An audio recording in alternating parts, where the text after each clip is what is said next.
Hi, this is Randy Hoexter from the Atlanta Institute of Music, and today we're going to talk about EQing a kick drum to get the fully produced sound that we're after. The DAW I'm using today is Digital Performer 7 by Motu, and we have recorded a basic drum set, kick, snare, and overheads as an example. I'm going to solo the kick drum track, and then we're going to see what we can do to give it the sound we want. First, the kick drum was recorded on the inside with the typical AKG D112, probably the most popular kick drum mic.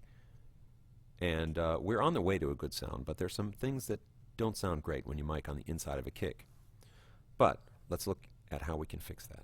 Now, the EQ I'm using here is a channel strip plugin called Track Plug 5,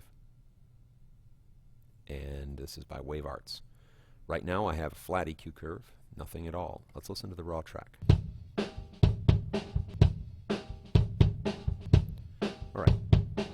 Now right off the bat, there are two things that are popping out as problems with this kick drum sound.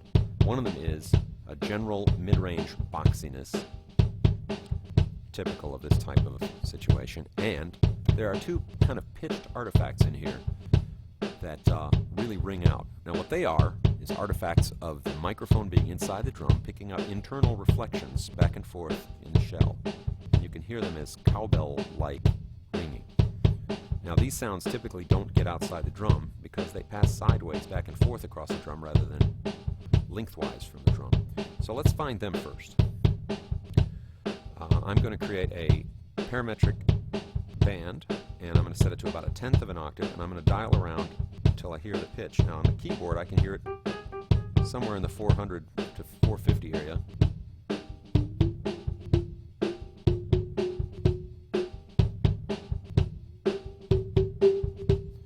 Right about there. Now you'll notice when I boost that when I hit the right frequency it's going to ring very strongly. If I move it off, notice that it doesn't sustain and ring the same way. That's pretty good right there. Now let's cut that frequency, leaving a notch filter. Now let's listen for the second one. I'm going to add another band, and I'm going to set it again to around 1/10 of an octave. This one here, a little bit higher. Somewhere about there, right?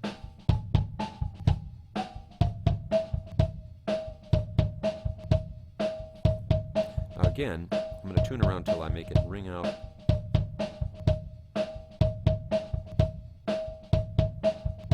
Somewhere right in there, 637 hertz. Now cutting that as well. Now, in case you did think they weren't there, let's turn off the EQ and listen to the difference. Really hear that chord. Something like that. Now, re-engaging the EQ. Now we're still left with the sound of the mid-range boxiness, so typical of close miking a kick. So let's add another band, but this time we're going to keep it wide. We're going to even set it to about 1.5 octaves. And we're going to center it around, say, 300 hertz, somewhere in here where we hear this.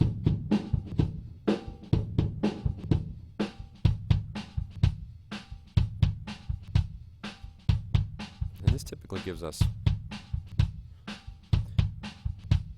the tightness that we're looking for. Now you might say, I'm already EQing those bands with the narrow bands, but this is different. And those narrow bands will still be deeper than this one. So, somewhere in that area. Now let's compare our original sound.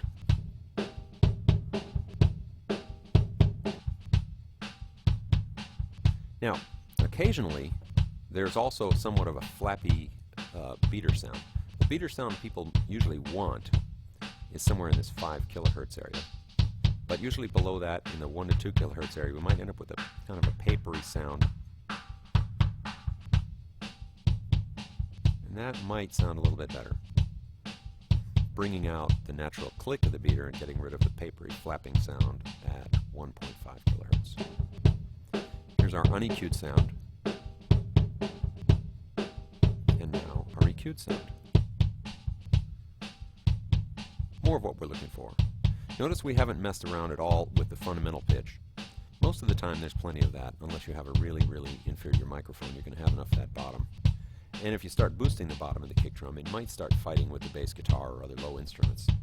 Impact and fullness, rather than a big boom, is usually what we're looking for. So again, the raw track, and now the EQ'd track. So, thanks for watching. Hope you found that helpful, and we'll see you next time.